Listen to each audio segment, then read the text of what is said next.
Hey there, Adam here, Design Lab. Today I'm looking at a comic I saw on a list of the best comics of 2024. So I thought I'd take a look. Actually, I think this book, it's a collection of short stories by Freddy Carrasco, who I've never encountered before. Um, but I think it originally came out in 2019. Could be wrong about that, but yeah, anyways, this may be his first comic. I'm not sure, but it's like three stories. So let's take a look. The art is very, most of it's black and white, and I think the art reminded me a lot of kind of like street art, skater art, that kind of thing. It's got a very street art vibe to it, which I liked. I appreciated it, and it has a lot of. I think what he does best, based on this comic, anyways, is that he's really good at the motion of what happens between panels and how the flow of things happen. And his comic just has I mean, his art just has a lot of different influences. Manga. I think he's living in Tokyo right now, from what I read online. And he's originally from Toronto, Canada, I believe. And the stories are all kind of got this cyberpunky feel to it, kind of near future, a little it's like everybody's like doing drugs and like in some kind of state of ecstasy or yeah, so it was interesting. I think what doesn't work as well, or that I think he could do better in the future, is kind of get like a more of a solid plot or story, because I feel like he's really good at capturing these moments and carrying the imagery in very interesting ways that few other artists do. But I feel like I kind of want a little more substance to the story. Maybe if you collaborated with a writer, I don't know.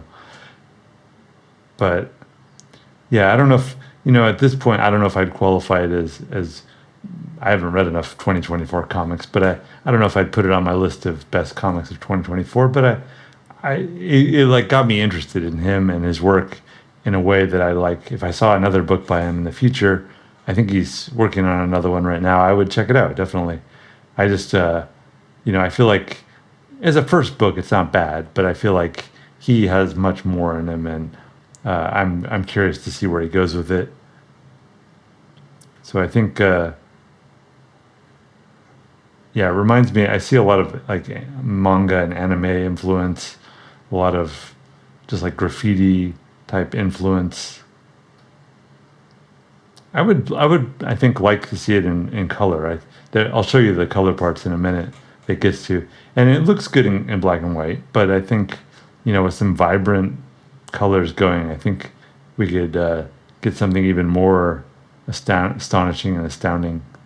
Yeah, I think the second story, this story was the best one because it had the most story to it. But I'm not always clear everything that happens in the stories. I feel like I want a little more clarity, but at the same time, I appreciate the kind of vagueness of the stories that are just kind of happening at the peripheral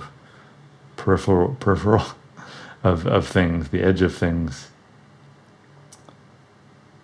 and these kind of like street hoodlums or just young teenagers or whatever. And then the final story, this one, I feel like had the least story at all to it. Like I was like, is there even a story here? And I can appreciate though, like, that's the kind of thing that makes like interesting. Oh, here's the color. So it's a very limited palette. It's like purples, shades of purple. I would kind of like to see a more diverse palette, and that's all the color we get in the entire book, I think. Um, it's the kind of art that, if it was inside a club on a wall, it'd be kind of interesting. But in terms of like a comic or graphic novel or short stories, I just want more stories going on because it looks really cool. And it's like, this would be cool wallpaper. This would be cool as a print on a wall. But as a story, I feel like I want a little more. Oh, so here's it says he's from Dominican-born artist from Toronto, Canada, multidisciplinary practices, illustration, painting, sculpture, comics, and music. He's currently living in Tokyo, working on a solo exhibition and the follow-up to this graphic novel Gleam. So yeah, I'm curious to see where he goes from here. Freddy Carrasco and Gleam. Like I said, I wouldn't say it's one of the greatest graphic novels I've ever read, but it's it reminded me of this artist, this comic. I forget who the artist was, but the comic is called The Last American that I read long, long ago. I think it came out in the '80s, and it got me interested in this style of art. This book, Gleam, it reminded me of that. So at some point, I'm going to take a look at that book again, The Last American. But yeah, Gleam. Maybe now that you've seen it, you may want to give it a look. But yeah, I'm not super wholeheartedly recommending it, but I'm cautiously hopeful about where he goes in the future. So we'll see.